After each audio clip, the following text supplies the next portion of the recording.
గుమ్మం దగ్గర పచ్చని మామిడి ఆకులతో తోరణాలు కట్టి ఆ గుమ్మానికి ఇరువైపు రంగురంగుల పూలతో అలంకరణ చేసి ఆ ఇంటి అందాన్ని మరీ అంత రెట్టింపు చేస్తుంది. తెల్లని మల్లెపూలు, ఎర్రని గులాబీలు, పసుపు రంగు బంతి పువ్వులు, నారింజ రంగు చామంతి పువ్వులు అలా ఇల్లంతా అలంకరణ చేసే అమ్మ మీరు రెడీ అయ్యారా, పూజకి టైం అవుతుంది అని పిలుస్తుంది సుగుణ. ఆ అత్తయ్య వస్తున్నాను అని మెట్ల మీద నుంచి దిగుతూ కిందకు వస్తుంది సిరి. ఆకుపచ్చ రంగు పట్టు చీర, గోల్డ్ కలర్ జర్రీతో ఒంటి నిండా సరిపడి నగలు వేసుకుని అందంగా రెడీ అయ్యే సుగుణ దగ్గరికి వచ్చి కాళ్ళకు దండం పెట్టి ఆశీర్వాదం తీసుకుంటుంది. సుమంగ్లి భవతల్లి, నా బంగారం ఎంత కలగా ఉన్నా నాకు ఆడపిల్ల లేరు. ఆడపిల్లలే ఉంటే ఈ ఇంట్లో ఇలా నిండుగా తిరుగుతూ ఉంటే ఇంట్లో లక్ష్మీదేవి తిరుగుతున్నట్టుగా ఉంటుంది అని తన రెండు చేతులతో దిష్టి తీసినట్లు తన తల చుట్టూ తిప్పి మెటుకులు విరుస్తుంది. సిరి నవ్వుతూ, నువ్వు కూడా చాలా బాగున్నావు అత్తయ్య, ఈసారి మీకు భలే సెట్ అయ్యింది, ఈ కలర్ నీకు బాగా మ్యాచ్ అయ్యింది అని అంటుంది. ఇది నా కొడుకు సెలక్షన్ అని నవ్వుతూ, అవును తేజ ఏది అని అడుగుతుంది. బయట ముగ్గు వేయడానికి వెళ్ళింది అత్తయ్య అని అంటుంది. ఇంతకీ హర్ష నిద్ర లేచాడా అని అడుగుతుంది సుగుణ. ఇంకా లేవలేదనుకుంటా అత్తయ్య, లేపమంటారా అని అడుగుతుంది. లేపమ్మా, విక్కీ వచ్చే టైం అయ్యింది, వాడిని తీసుకురావడానికి ఎయిర్పోర్ట్కి వెళ్ళాలి కదా అని చెప్తుంది. సరే అత్తయ్య, నేను లేపి వస్తాను అని సిరి తన గదికి వెళ్తుంది. మత్తుగా నిద్రపోతూ ఉన్న హర్షాన్ని చూసి, హర్ష లేగు, అత్తయ్యని నిద్ర లేపమన్నారు అని పిలుస్తుంది. భార్య మాటకి కళ్ళు తెరిచి సిరిని చూసి, గుడ్ మార్నింగ్ సిరి అని నవ్వుతూ చేయి పట్టుకోపోతుంటే వెంటనే పక్కకు జరుగుతుంది.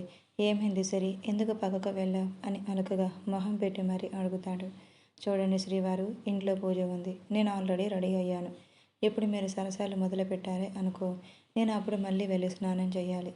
కాబట్టి బుద్ధిగా లేచి రెడీ అయ్యి ఎయిర్పోర్ట్కి వెళ్ళి వీకెండ్ తీసుకుని రండి, అత్తయ్య గారు చెప్పారు అని నవ్వుతూ చెప్తుంది.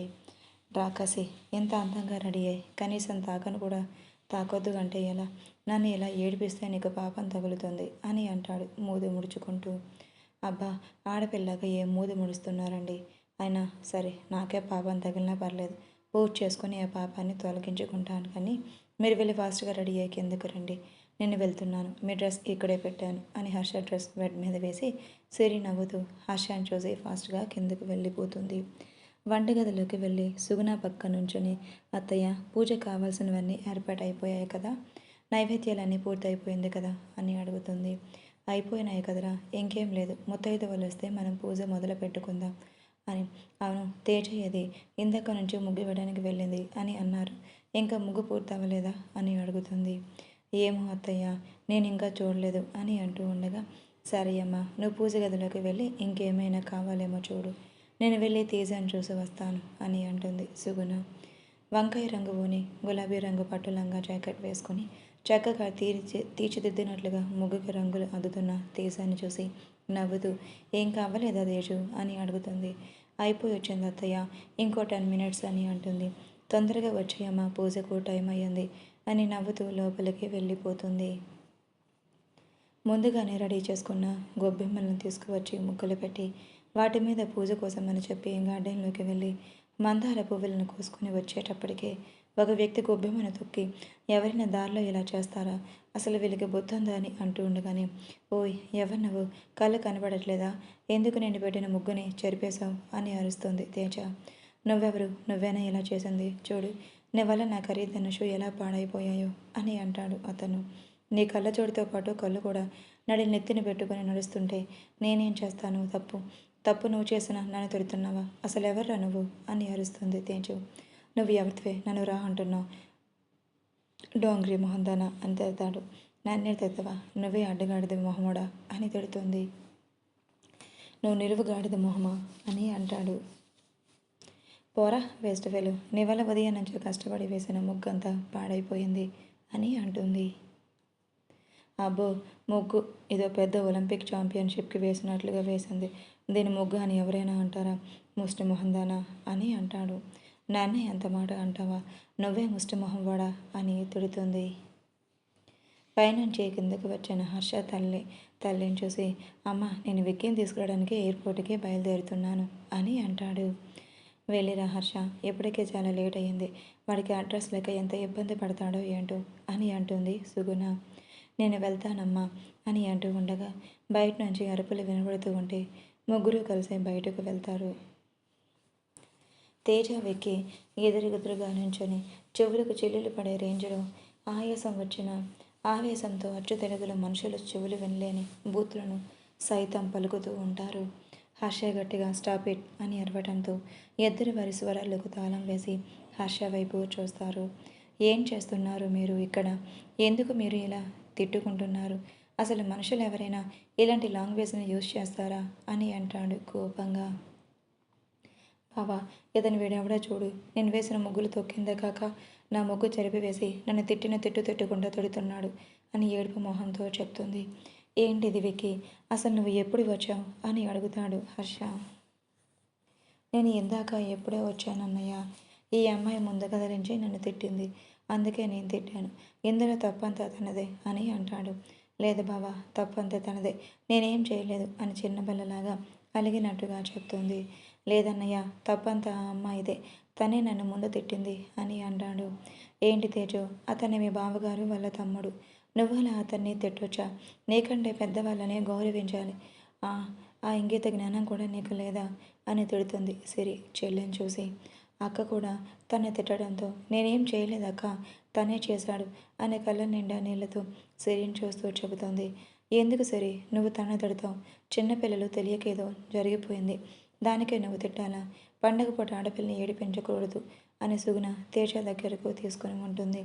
హర్ష వెక్కిన దగ్గరికి వెళ్ళి తను చూసి పిన్ని బాబాయ్ ఎలా ఉన్నారు అని అడుగుతాడు.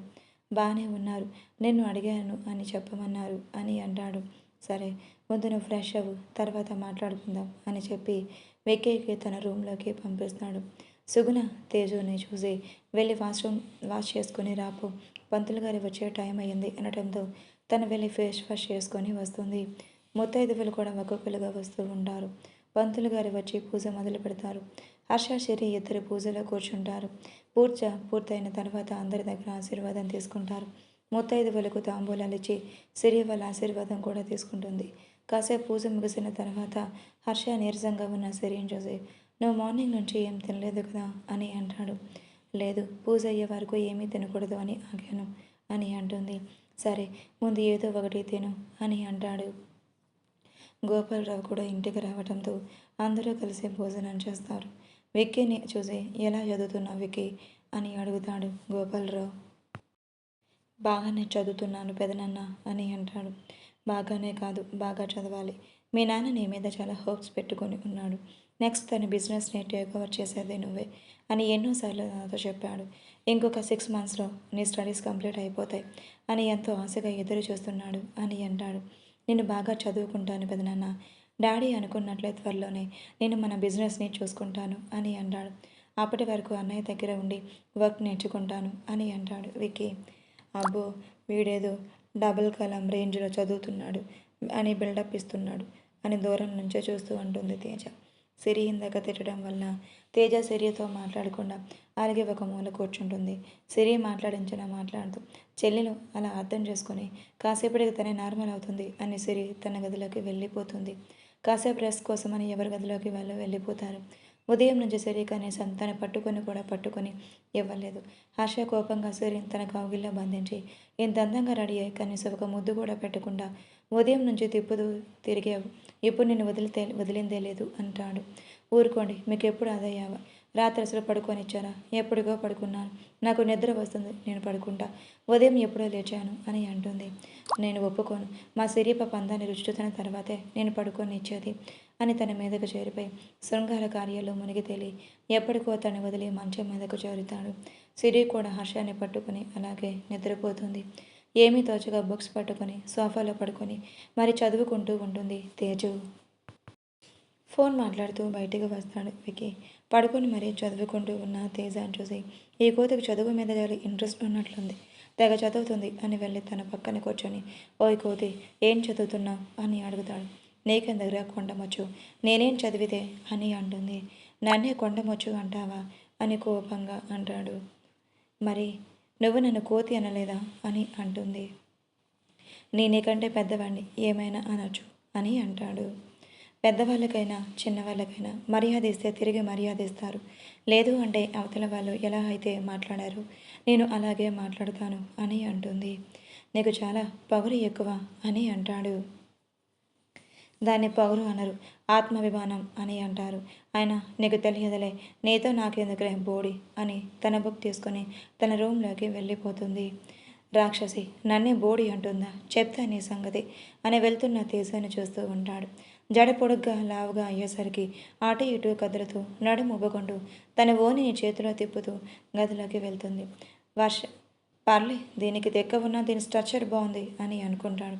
సాయంత్రానికి వినయ్ తన మరదలు అఖిలాన్ని తీసుకొని హర్ష ఇంటికి వస్తాడు. సుగుణ వినయ్ని అఖిలాన్ని చూసి ఎలా ఉన్నారు అని పలకరిస్తుంది. బాగున్నామండి, మీరెలా ఉన్నారు? అంకుల్ ఎలా ఉన్నారు? ఏడే మా బావ మా చెల్లి అని అడుగుతారు. ఎక్కడే ఉన్నాం బామ్మర్ది, ఏంటి ఈ మధ్య అయ్యగారి దర్శనం మాకు కొరవయ్యింది, ఫోన్ చేస్తున్నా కానీ బిజీగా ఉన్నాను అని అంటున్నా అని మెట్లు దిగుతూ అంటాడు హర్ష. పెళ్లి పనులు స్టార్ట్ అయినాయి కదా, అందుకే కొంచెం బిజీ అయ్యాను. ఇదిగో నా వెడ్డింగ్ కార్డ్ ఇద్దామని మీ చెల్లిని వెంట పెట్టుకొని మరీ వచ్చాను.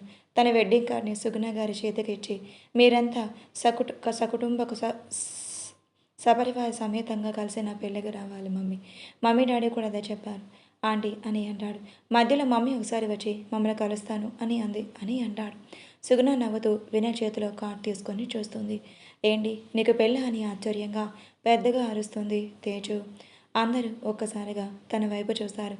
ఏమైంది తేజు, ఎందుకు అలా అరిచావు అని అడుగుతుంది సిరి చెల్లిని చూసి. నేను పెళ్లి చేసుకోకూడదా అని అడుగుతాడు వినయ్. అది అది అని నసుగుతుంటే సైలెంట్గా ఉండు అని సిరి గదమటంతో మొహం ముడుచుకొని గార్డెన్లోకి వెళ్ళి కూర్చుంటుంది తేజు. అఖిలకి కాఫీలు తీసుకువచ్చి ఇచ్చి వాళ్ళతో మాటలు కలుపుతుంది సిరి. అందరూ కూర్చొని మాట్లాడుకుంటూ ఉంటారు.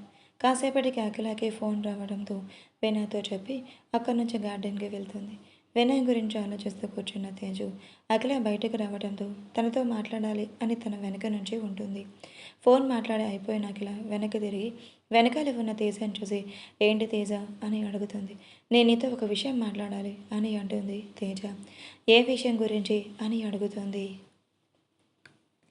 అది నువ్వు వినయ్ అన్నయ్యని పెళ్లి చేసుకుంటున్నావా అని అడుగుతుంది.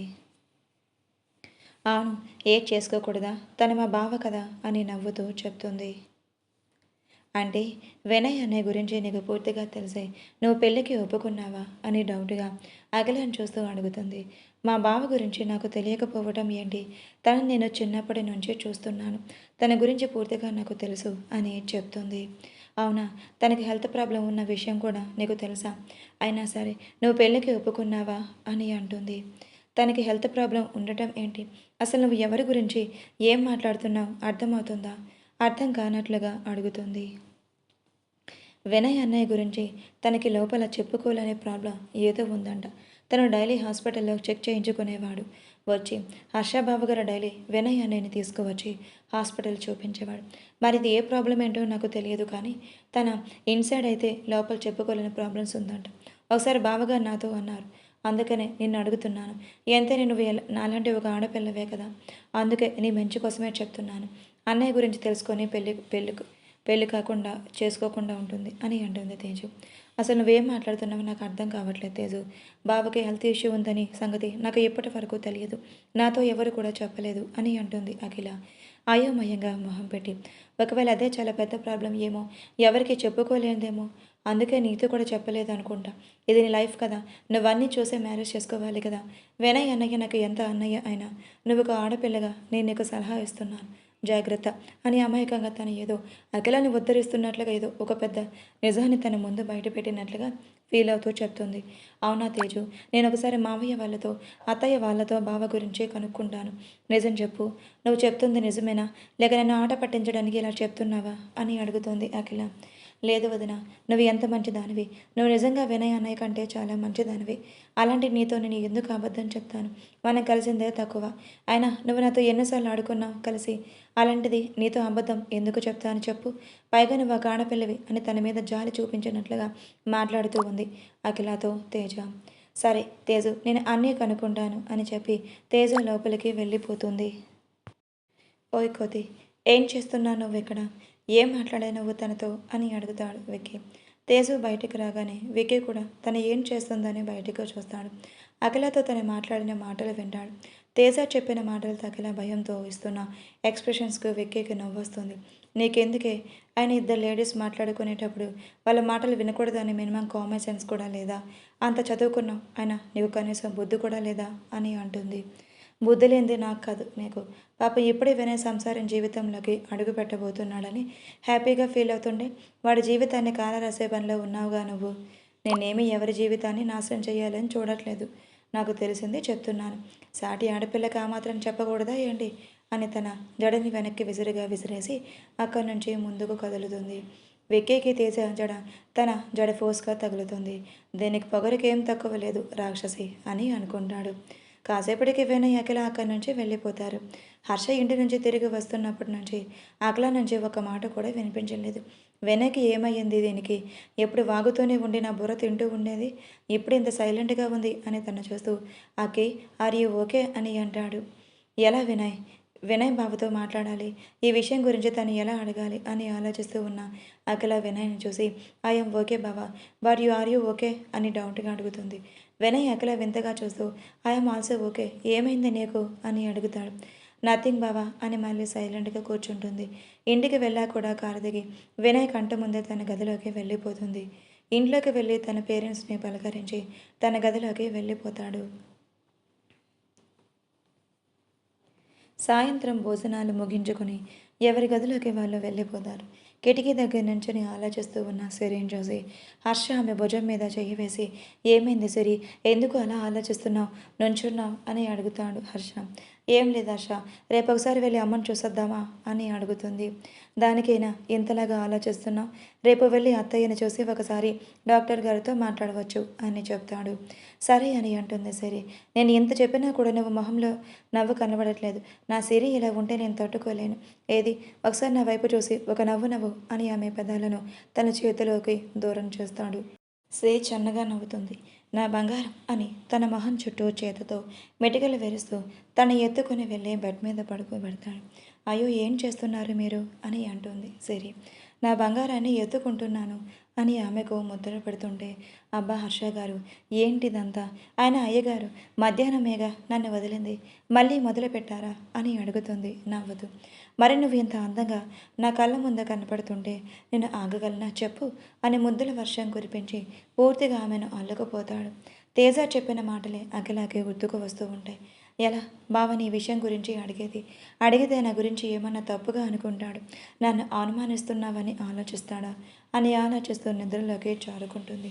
ఎప్పటిలాగే అందరూ రెడీ అయ్యి డైనింగ్ టేబుల్ దగ్గరికి వస్తారు.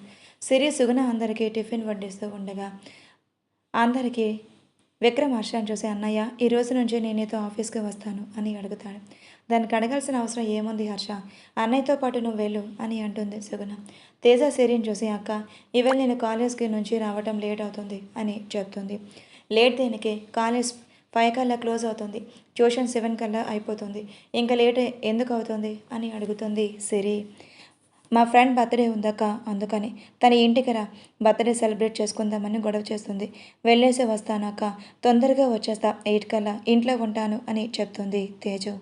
ఆడపిల్లని ఎంతసేపు బయట ఉంచడం మంచిది కాదు, పైగా నువ్వు ఒక్కదానివే వద్దు అని అంటుంది. ప్లీజ్ అక్క, ఏం కాదు, ఏదైనా అవసరమైతే నేను నీకు వెంటనే కాల్ చేస్తాను, ప్లీజ్ అక్క ప్లీజ్ అని బ్రతిమలాడుతుంది. సరే సరే వెళ్ళనివ్వు అని అంటుంది సుగుణ. అది కాదు అత్తయ్య, మరి ఎక్కువ లేట్ అవుతుందేమో అని అంటుంది. లేట్ అయితే నువ్వు అడ్రస్ ఎక్కడో చెప్పు, నేను డ్రైవర్ని పంపిస్తాను అని అంటుంది సుగుణ తేజాన్ని చూసి. అలాగే అత్తయ్య అని తనకి కాలేజ్కి వెళ్ళడానికి తీసి ఇచ్చిన స్కూటీ కాలేజ్కి వెళ్ళిపోతుంది.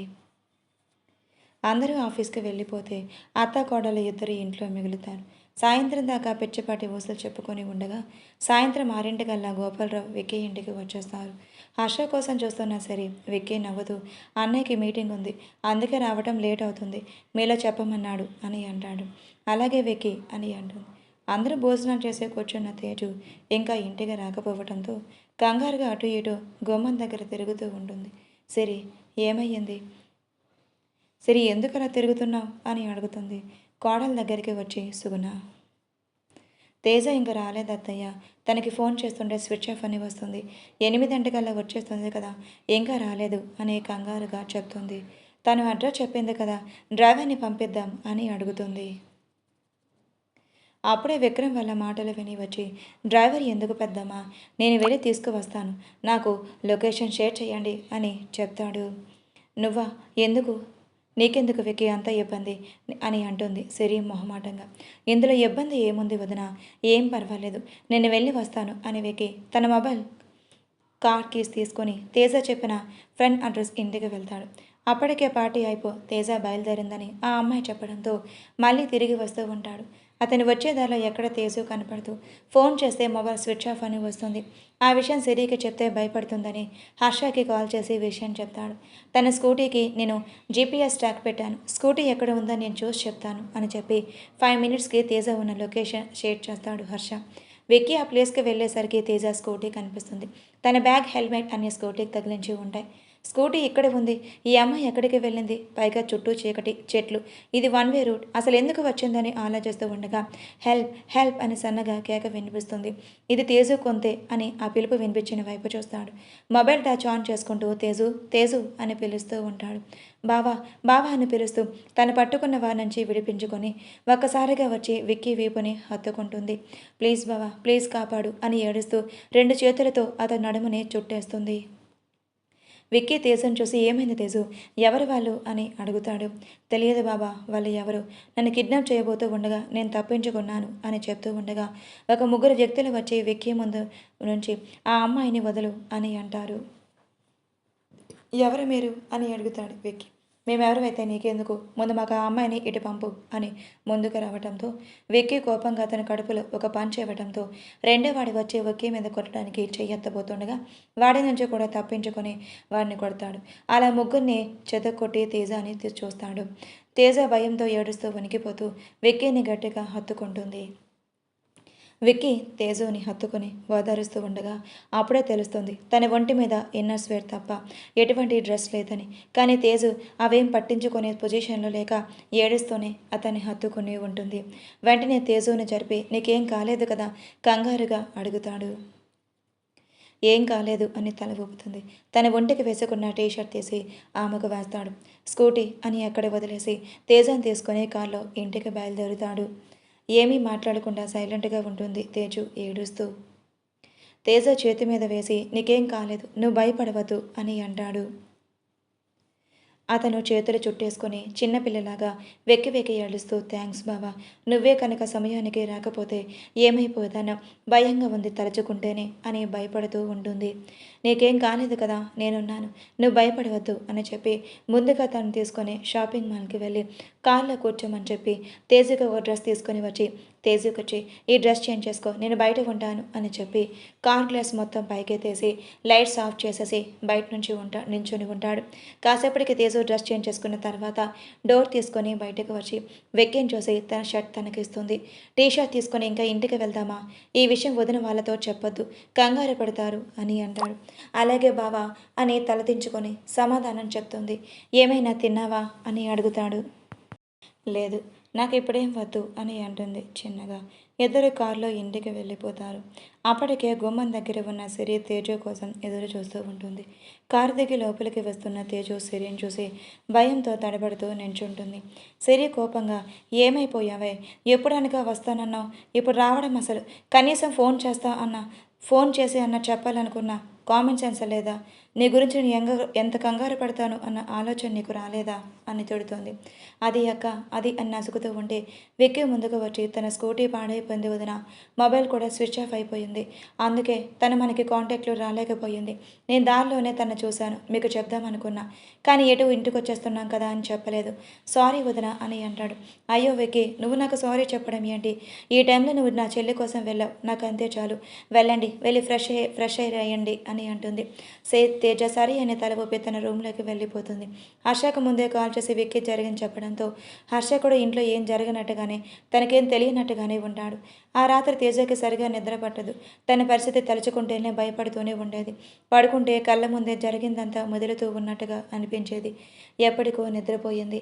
ఉదయాన్నే సూర్యుని వేడి కిరణాలు తన రూమ్లో గుండా తన మీద పడటంతో వెంటనే తేజుకి మెలకువ వస్తుంది.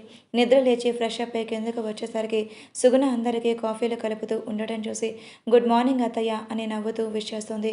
గుడ్ మార్నింగ్ తేజు, ఏంటి వేళ ఉదయాన్నే లేచావు అని అడుగుతుంది. తేజాన్ని చూసి ఏం లేదు అత్తయ్య, మెలుగు వచ్చేసింది అంతే అని నవ్వుతూ చెప్పి కాఫీలు ఎవరెవరికి అని అడుగుతుంది. అప్పుడే సిరి కూడా కిందకి రావడంతో సిరికి హర్షకి కాఫీ గోపాలరావు కోసం సుగుణ తీసుకువెళ్తూ తేజాన్ని చూసి కొంచెం విక్కీకి ఇచ్చేసాయి అని అంటుంది. ఆ కాఫీ కప్ తీసుకొని విక్కీ గదిలోకి వెళ్తుంది. మత్తుగా నిద్రపోతున్న విక్కీని చూసి నవ్వుతూ చిన్నబావా అని పిలుస్తుంది. కళ్ళు తెరిచిన విక్కీ ఎదురుగా నవ్వుతూ తన్నే చూస్తూ ఉన్న తేజుని ఏంటి అని అడుగుతాడు. కాఫీ తీసుకొని వచ్చాను అని కప్పు ముందుకు పెడుతుంది. ఏంటి ఇది కళ నిజమా? నిన్నటిదాకా నన్ను తిట్టుకుంటూ ఉన్నా నువ్వు ఇవాళ కాఫీ తీసుకువచ్చావు, కొంపతీసి ఏమైనా కలిపావా అని అడుగుతాడు డౌట్గా తేజాని చూస్తూ. నేను ఎందుకు చేస్తాను బావా, ఆయన నీ మంచి తను తెలియకేదో అలా కోపంగా మాట్లాడాను, కానీ నువ్వు చాలా మంచివాడిని తెలిసింది అంటూ నన్ను సేవ్ చేసినందుకు థ్యాంక్స్ అని నవ్వుతూ కృతజ్ఞత భావంతో చెప్తుంది. వెక్కి తేజ చేతుల్లో కాఫీ కప్ తీసుకొని తాగుతూ అసలు నువ్వు ఎలా దొరికే వాళ్ళకి అని అడుగుతాడు. నేను మా ఫ్రెండ్ ఇంటి నుంచి వస్తూ ఉంటే స్కూటీ పంచర్ అయ్యింది. కాల్ చేద్దామని అనుకునే లోపే ఫుల్గా తాగేసి వాళ్ళు నా దగ్గరికి వచ్చారు. వాళ్ళ నుంచి తప్పించుకోవాలని ఎటు వెళ్తున్నా కూడా ఆలోచించకుండా అటువైపు వెళ్ళాను. చీకటి నాకే తెలియక రాయి తగిలి కింద పడటంతో వాళ్ళ చేతులకు దొరికాను. తప్పించుకుందాం అనుకున్న లోపే వాళ్ళు నన్ను బలాత్కారం చేయడానికి ప్రయత్నించి నా డ్రెస్ను చించేశారు. ఎలా తప్పించుకోవాలో తెలియదు. ఇక నా జీవితం అయిపోయింది అని అనుకున్నాను. నిజంగా దేవుడే పంపినట్లుగా నువ్వు వచ్చావు నన్ను కాపాడటానికి అని అంటుంది. సర్లే, ఈ విషయం గురించి వదినతో చెప్పదు, తను మళ్ళీ బాధపడుతుంది. జాగ్రత్త, కాలేజ్కి వెళ్ళిరా, ఇంకెప్పుడు లేట్ నైట్ ఫంక్షన్స్లో పార్టీ అని చెప్పి తిరగొద్దు అని సీరియస్గా అంటాడు. అలాగే బావా అని బుద్ధిగా తల ఊపి ఆ కప్ తీసుకొని అక్కడి నుంచి వెళ్ళిపోతుంది. తర్వాత కాలేజ్ కానీ రెడీ అవుతుంది. సిరి హర్ష కూడా రెడీ అయ్యి కిందకు వస్తారు. అందరూ టిఫిన్ చేసేసిన తర్వాత హర్ష తల్లిని చూసి నేను సిరి వెళ్ళి అత్తయ్య గారిని చూసి డాక్టర్ గారితో మాట్లాడి వస్తాను అని అంటాడు. అలాగే వెళ్ళండి అని అంటుంది సుగుణ. సిరి తేజాన్ని చూసి నువ్వు కూడా వస్తావా అమ్మ దగ్గరికి అని అడుగుతుంది. లేదక్క, ఇవాళ నాకు క్లాస్ ఉంది, మధ్యాహ్నం నుంచి అయితే ఖాళీగా ఉంటుంది అని చెప్తుంది. అవునా, సరే అయితే నువ్వు తర్వాత వెళ్ళు, నేను వెళ్ళేసి వస్తా అని చెప్పి సిరి హర్ష ఇంటి నుంచి బయలుదేరుతారు. నేను ఆఫీస్కి వెళ్ళొస్తాను పెద్దమ్మ అని విక్కీ కూడా బయలుదేరుతూ ఉండగా తేజాన్ని చూసి కూడా నువ్వు కాలేజ్కి ఎలా వెళ్తావు రా, స్కూటీ పంచర్ అయ్యిందన్నావుగా అని అడుగుతుంది. అవును అత్తయ్య, పర్వాలేదు, నేను ఆటోలో వెళ్ళిపోతాను అని చెప్తుంది. ఎందుకు, నేను వెళ్ళేది అటే కదా, నేను డ్రాప్ చేస్తాను రా అని అంటాడు విక్కీ. తేజ సుగుణాన్ని చూస్తుంది. తేజ తను ఏమనుకుంటుందో అని పర్వాలేదు వెళ్ళిరా అమ్మ, విక్కీ డ్రాప్ చేస్తాడులే, మళ్ళీ కాలేజ్కి లేట్ అయిపోతుంది ఆటో అంటే అని అంటుంది. అలాగే అత్తయ్య అని తన బ్యాగ్ తీసుకొని విక్కీ వెనకాలే కారు ఎక్కుతుంది. బాబా నా స్కూటీ అక్కడే ఉందేమో, నన్ను అక్కడికి తీసుకువెళ్ళవా అని అడుగుతుంది. ఆ స్కూటీ అక్కడ లేదు, నేను అన్నయ్యతో చెప్పాను, దాన్ని రిపేర్ షాప్లో ఇచ్చాడు, సాయంత్రానికి అది మన ఇంటికి వస్తుంది అని అంటాడు. తేజ తన కాలేజీ ఎక్కడో చెప్పడంతో విక్కీ అక్కడ డ్రాప్ చేస్తాడు. కారు దిగుతూ ఉన్న తేజాన్ని చూసి తన చెయ్యి పట్టుకొని మళ్ళీ రిటర్న్ ఎప్పుడు అని అడుగుతాడు. మధ్యాహ్నం వరకే క్లాసెస్ ఉన్నాయి బావా, మధ్యాహ్నం నుంచి లేవు అని చెప్తుంది. మరి ఇంటికి ఎలా వెళ్తావు అని అడుగుతాడు. ఆటోలో వెళ్ళిపోతాను అని చెప్తుంది. విక్కీ వద్దు, నేను వస్తాను, మధ్యాహ్నం నేనే ఇంటికి తీసుకొని వెళ్తాను, వెయిట్ చేయి, ఏదైనా అవసరమైతే నాకు కాల్ చేయి అని తన విజిటింగ్ కార్డ్ తేజాకు ఇచ్చి తేజ లోపలికి వెళ్ళేదాకా చూసి విక్కీ అక్కడి నుంచి వెళ్ళిపోతాడు. ఆఫీస్కి వెళ్ళిన విక్కీ వర్క్ చేసుకుంటూ ఉంటాడు. హాస్పిటల్కి వెళ్తారు సిరి హర్ష వాళ్ళు. హర్ష సిరిని చూసి నువ్వు అత్తయ్య దగ్గరికి వెళ్ళు, నేను వెళ్ళి డాక్టర్తో మాట్లాడి వస్తాను అని చెప్పి డాక్టర్ దగ్గరికి వెళ్తాడు హర్ష. సిరి తల్లి దగ్గరికి వెళ్తుంది. కళ్ళు మూసుకొని పడుకుని ఉన్న తల్లి చేతులు పట్టుకుని ఎలా ఉందమ్మా అని అడుగుతుంది. కూతురు స్పర్శ గొంతులోని వచ్చిన మాటకి కళ్ళు తెరిచి నువ్వు ఎప్పుడు వచ్చావని నవ్వుతూ పలకరిస్తుంది. ఇప్పుడే, ఇక్కడ అంతా ఎలా ఉంది, బాగుందా నీకు అని అడుగుతుంది సిరి. ఆయన ఇంకా ఎందుకు నన్ను బ్రతికించాలని మీ తాపత్రయం అన్నీ చూసేశాను. పడవలసిన బాధలన్నీ పడ్డాను. ఇంకా ఎందుకు చెప్పు? నాకు బతకాలి అన్న కోరిక కూడా లేదు. ఎందుకు మీరు అనవసరంగా వృధాగా డబ్బులు ఖర్చు పెడుతున్నారు అని అంటుంది సిరి తల్లి. అప్పటి వరకు నువ్వు ఎన్నో బాధలు పడ్డావు. ఇక నుంచి అయినా సంతోషంగా గడపాలని అయినా అప్పుడే మమ్మల్ని వదిలేసి వెళ్ళిపోతావా? మా పిల్లల్ని చూడవా? చెల్లికి పెళ్లి చేయవా? చెల్లి పిల్లల్ని చూడవా? ఇంత ఉంది నాకు. పుట్టే పిల్లలకి అమ్మమ్మ ఏది? అమ్మ అని అంటే నేను ఏమని సమాధానం చెప్పాలి? అందుకని నువ్వు తొందరగా కోలుకొని నవ్వుతూ నా దగ్గరికి వస్తే నా పిల్లల్ని నీ ఒడిలో కూర్చోబెట్టి మేము హ్యాపీగా ఎంజాయ్ చేయాలి అని నవ్వుతూ చెప్తుంది. డాక్టర్ గారితో మాట్లాడేసి వచ్చిన హర్ష కమలాన్ని చూసి ఎలా ఉంది అత్తయ్య అని అడుగుతుంది. బాగుంది బాబు, మీరు ఎలా ఉన్నారు? అమ్మగారు నాన్నగారు ఎలా ఉన్నారు అని అడుగుతుంది ఆవిడ. బాగున్నారు అత్తయ్య అందరూ అని అంటాడు హర్ష. సిరిని చూసి తేజ ఎలా ఉన్నారు? అలా చేస్తుందా అని అడుగుతుంది. లేదమ్మా, బాగా చదువుకుంటుంది. ఇవాళ వద్దామని అనుకుంది, కానీ ఏదో క్లాస్ ఉందంట, అందుకే రాలేకపోయింది. తనే విడిగా ఒకరోజు నీ దగ్గరికి వస్తాను అని చెప్పిందమ్మా అని అంటుంది. పర్లేదులే తల్లి, దాన్ని బాగా చదువుకోనివ్వు. దాని కాళ్ళ మీద అది నిలబడాలి. నీకు మంచి భర్త దొరికినట్టు దానికి కూడా ఒక మంచి భర్త దొరికితే అంతకంటే అదృష్టం కోరిక నాకు ఇంకేం లేదు అని అంటుంది. అది చిన్న పిల్లమ్మ, అప్పుడే పెళ్లి గురించి ఎందుకు? దాని చదువు ఇంకా పూర్తి కాలేదు కదా. నువ్వు ఎక్కువగా ఆలోచించకుండా బాగా రెస్ట్ తీసుకో, తొందరగా నయమైపోతుంది. సంతోషంగా ఉందువుగాని అని అంటుంది సిరి. సరే తల్లి అని అంటుంది. అలా కాసేపు తల్లితో మాట్లాడిన తర్వాత హర్షను చూసి వెళ్దామని ఇద్దరు బయటకు వచ్చిన తర్వాత ఏమన్నారు హర్ష అని అడుగుతుంది సిరి. అత్తయ్యకి ప్రాబ్లం ఏం లేదంట. ఇంకా 2-3 మంత్స్లో తనకి నయం అవుతుంది అని చెప్పారు. నువ్వు ఎక్కువగా కంగారు పడవద్దు. మెడిసిన్స్ వల్ల అత్తయ్య ఉంది, సైడ్ ఎఫెక్ట్స్ అయితే ఉంటాయి, తొందరలోనే కోలుకుంటారు అత్తయ్య అని చెప్తాడు. తర్వాత సిరిని ఇంటి దగ్గర దించేసి హర్ష ఆఫీస్కి వెళ్ళిపోతాడు. మధ్యాహ్నం అవడంతో విక్కీ తేజ వాళ్ళ కాలేజ్ దగ్గరగా వస్తాడు. బయట వెయిట్ చేస్తుందేమో అని అనుకున్న తేజు విక్కీకి ఎక్కడా కనపడలేదు. తనకి కాల్ చేస్తాడు, ఫోన్ లిఫ్ట్ చేయదు. మళ్ళీ కాల్ చేస్తాడు, మళ్ళీ లిఫ్ట్ చేయదు. మళ్ళీ ఎటు వెళ్ళిపోయింది ఈ పిల్ల? మళ్ళీ ప్రమాదంలో చిక్కుకుందా ఏంటి అని కార్ సైడ్కి పార్క్ చేసేసి కాలేజీలోకి వెళ్తాడు. అంతా చూసుకుంటూ లోపలికి వెళ్తున్న విక్కీకి తేజ ఒక అబ్బాయితో క్లోజ్గా నవ్వుతూ మాట్లాడటం, ఆ అబ్బాయి కూడా తేజతో క్లోజ్గా నవ్వుతూ మాట్లాడడం, మాటల మధ్యలో నవ్వుతూ తేజ అతని మీద చెయ్యి వేయటం, అతను తేజ చెయ్యి పట్టుకోవడం చూసి విక్కీకి కోపం వస్తుంది. అతనికి తెలియకుండానే అతని పిడికిలు బిగుసుకుంటూ వెంటనే తేజ దగ్గరికి వెళ్ళి తన వెనకాల నుంచొని తేజు అని సీరియస్గా పిలుస్తాడు. వెనక తిరిగిన తేజు తన వెనకాల కోపంగా తనే చూస్తూ ఉన్న విక్కీని చూసి, చిన్నబావా ఎంతసేపు అయింది వచ్చి అని పలకరిస్తుంది. నేను వచ్చి చాలాసేపు అవుతుంది. నీకు కాల్ చేస్తూ ఉంటే నువ్వు లిఫ్ట్ చేయవేంటి? అందుకే నేనే కాలేజీ లోపలికి రావాల్సి వచ్చింది అని అంటాడు. అయ్యో సారీ బావా, ఇంత క్లాస్ జరుగుతూ ఉన్నప్పుడు ఫోన్ సైలెంట్లో పెట్టాను. ఇప్పుడు సైలెంట్లోనే ఉన్నట్టుంది, అందుకే నువ్వు కాల్ చేయటం నాకు వినపడలేదు అని వెంటనే తన బ్యాగ్లో ఉన్న ఫోన్ తీసుకొని చూస్తుంది. విక్కీ తేజుని తన ఎదురుగా ఉన్న అబ్బాయిని చూడటంతో తేజు, ఆ బావ ఇతను నా ఫ్రెండ్ అరుణ్, మా క్లాస్ అరుణ్ను చూసి మా చిన్న బావ, మా బావ వాళ్ళ తమ్ముడు పేరు విక్రమ్ అని పరిచయం చేస్తుంది. హాయ్ సార్ అని అంటాడు అరుణ్. హాయ్ అని అంటాడు విక్కీ. ఓకే తేజు, ఇంకా నేను వెళ్తాను, బాయ్, రేపు క్లాస్లో కలుద్దాం అని చెప్పింది మాత్రం మర్చిపోవద్దు బాయ్ అని తన భుజం దగ్గర చిన్నగా తట్టి వెళ్తాడు. తేజు నవ్వుతూ పోరా అని విక్కీని చూసి వెళ్దామా బావా అని అంటుంది. విక్కీ తనతో ఎటువంటి సమాధానం చెప్పకుండానే కార్ దగ్గరికి వెళ్తాడు.